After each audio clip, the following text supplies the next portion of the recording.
So hello guys. You guys are usually seeing me on the other side, assisting the teacher, not actually teaching. But today I'm gonna be your teacher. So what we're gonna learn about is retelling events of a story. Before that, we're gonna think back to what we learned. And to do that, we have something called a KWL chart. At the beginning, we're gonna talk about what happens at the start of a story. Then, two, we're gonna see what happens at the middle of the story. And three, we're gonna write what we know happens at the end of the story.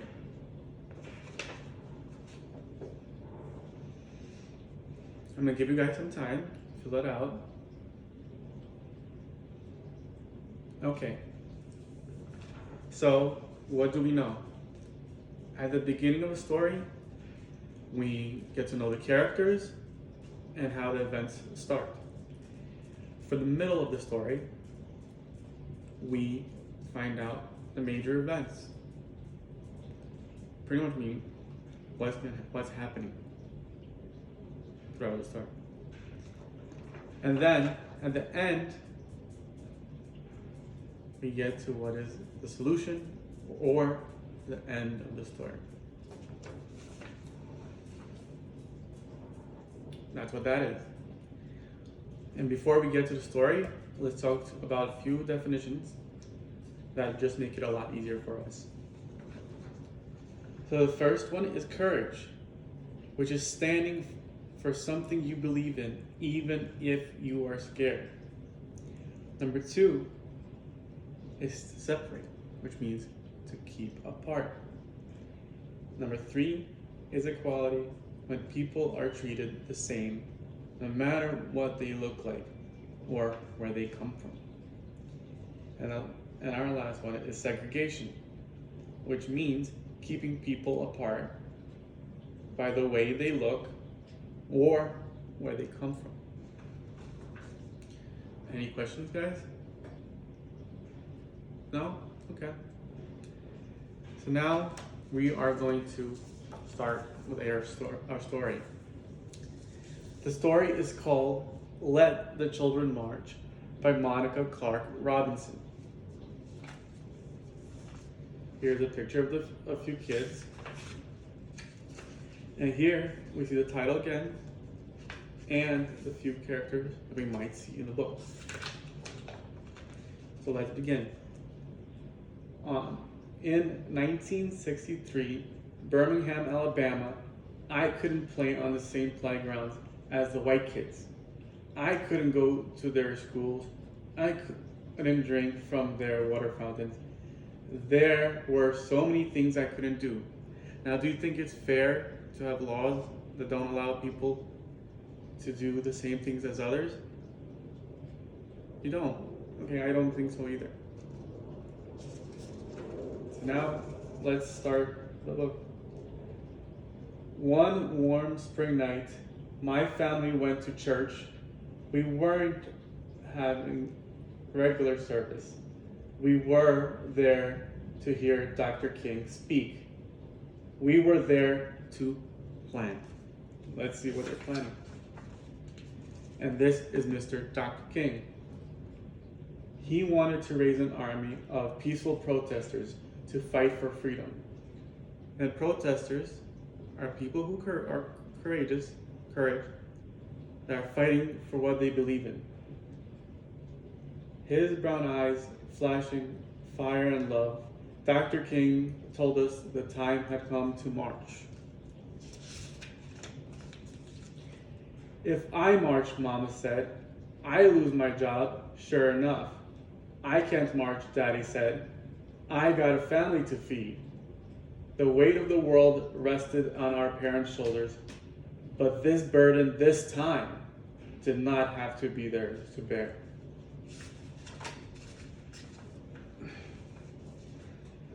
I don't have a boss to fear, my brother said, or a job to lose. We can march this time.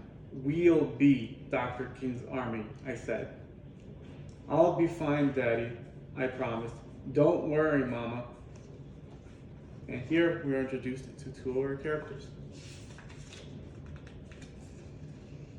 Dr. King didn't like children being put in harm's way. He was a daddy too, after all. But he said, though we were young, we were not too young to want our freedom. Let the children march. They will lead the way. So guys, in your groups, discuss what happened in this part of the story. What events happened in this part of the story. I will give you a few minutes to discuss this. All right, what did you guys decide? All right, that sounds about right. So what did we see? We see that the kids and their parents met at the church to hear Dr. King speak about the protests. The parents couldn't march, so the children decided to be part of Dr. King's army. Right? Okay.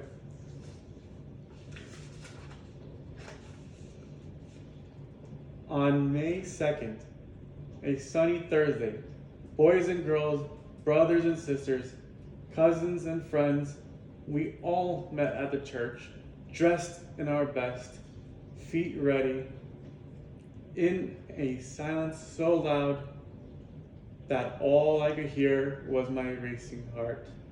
We began to walk, hand in hand, we marched, so frightened yet certain of what was right for freedom. The path may be long and troubled, but I'm gonna walk on.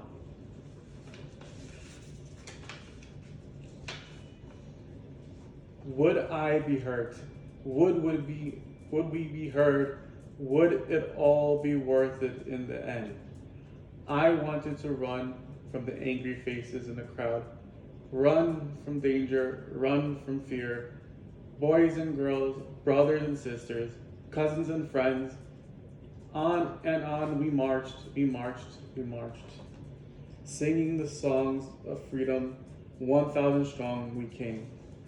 And as you see, boys and girls, one of the things they wanted, as we see in the poster, is they wanted better schools, like all the other kids. Hate dogged my heels all the day. Its yellowed canine teeth sharp, but courage walked by my side and kept me going.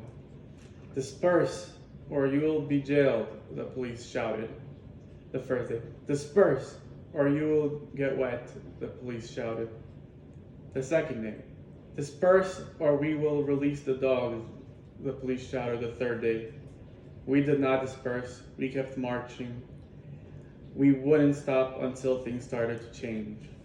And as you see, the kids are getting sprayed by hoses, they're getting attacked by the dogs, but they're not backing down because they have courage.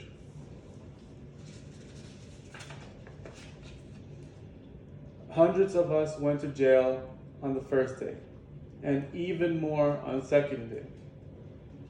My turn wasn't until the third day.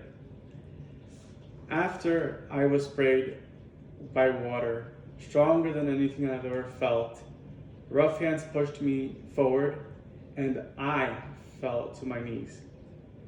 In the police wagon, I was going to jail. Dr. King reassured our parents, "Don't worry about your children," he said. "They are going to be all right. Don't hold them back if they want to go to jail. For they are doing a job for not only themselves, but for all of America and for all mankind." The night crowded into a cell too small for even half of the kids. We sang, "We shall overcome, ain't gonna let nobody turn me round," and "Freedom is coming." Our parents couldn't be there with us, but still we sang, wrapped in the proud and loving arms of our ancestors. Okay guys, Now I want you guys to turn to each other and discuss what happened at this part of the story. And then I'll ask you to tell me the answer. All right, guys, it's time for you to tell me the answer. That's good. That's very good. So what happened here? They marched on and on. They were sprayed and attacked by dogs. The police told them to disperse. They did not disperse. And on the third day, they went to jail.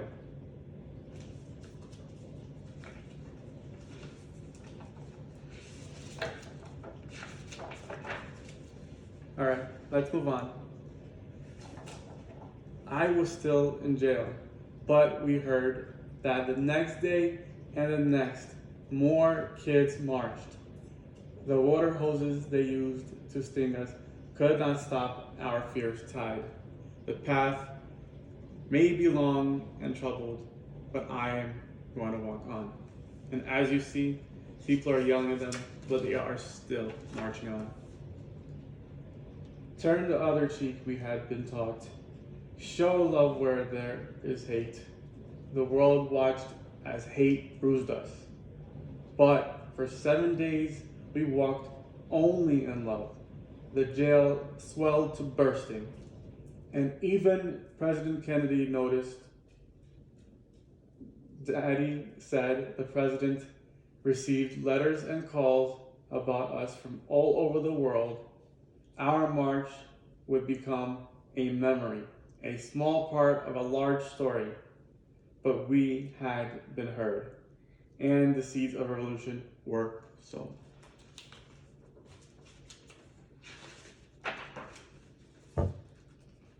Two days and nights I stayed in jail.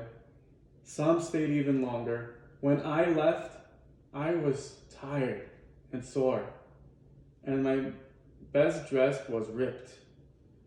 But my smile was as wide as the Mississippi River. I had made a difference. I am so proud of you, baby girl, Mama said. Your march was what made them see. With nothing more than our feet, voice, and courage, we had done what others couldn't. Change was right around the corner. We felt it like a cool breeze in Alabama August. On May 10th, the great news rang. Dr. King had reached an agreement with the white leaders of the city. Desegregation would begin. 1 month later, I was playing on a playground I'd never been allowed to play on before. 2 months later, my family ate at a diner we'd never been allowed to eat at before. Our march made the difference. We children led the way, singing the songs of freedom. 1,000 strong we came. And as you see, the kids are finally playing in other places. So, I want you guys to turn to each other one last time and discuss what happened at this part of the story.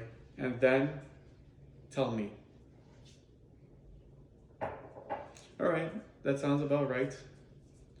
All right, so what happened at the end? They continued to march. They continued to be brave. And President Kennedy noticed them from all the letters he had been receiving from other people. And Dr. King managed to agree with the white leaders of his town to begin desegregation. And what we saw happen at the end of the story, that the kids were allowed to play where in the playgrounds they weren't before. They were allowed to go with their parents to diners they were not allowed to before. Sounds good, right? All right, so just to look over some simple facts of the events. First, children decided to march for freedom in Martin Luther King Jr.'s army. Then the children marched for freedom and got put to jail. And then the children were allowed to go to all the places they weren't allowed to before, like the playground. Now, I would like for you to get into the groups that you usually do with your teachers. And we're gonna work on these worksheets in your group. The first worksheet is this one. I want you to draw what happened at the beginning of the story. Then I want you to draw what happened at the middle of the story. And then I want you to draw what happened at the end of the story. The next sheet that some of you got is this one. For this, I want you to write a sentence about what happened at the beginning, what happened in the middle, what happened at the end, and draw a picture of every part. And for the last one that one of your groups got, I want you to write down what happened first, then what happened next in the story, and then the last part of the story.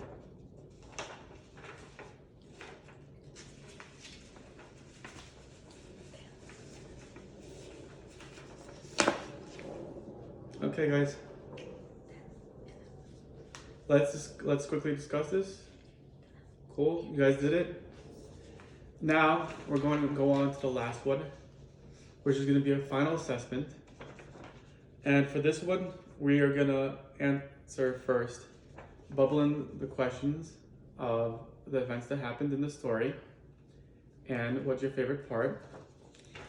And for the vocabulary part, you just have to draw a line from the word to the meaning. There's 4 words. Guys, all good? All do a test? Alright, just to recap what we talked about today. We talked about retelling the events of the story, and which happened at the beginning, in the middle, and the end of a book. And for the last couple of minutes, I want you guys to fill this out. Now you're going to tell me what you think of my teaching. This is going to be the fun part. Thank you.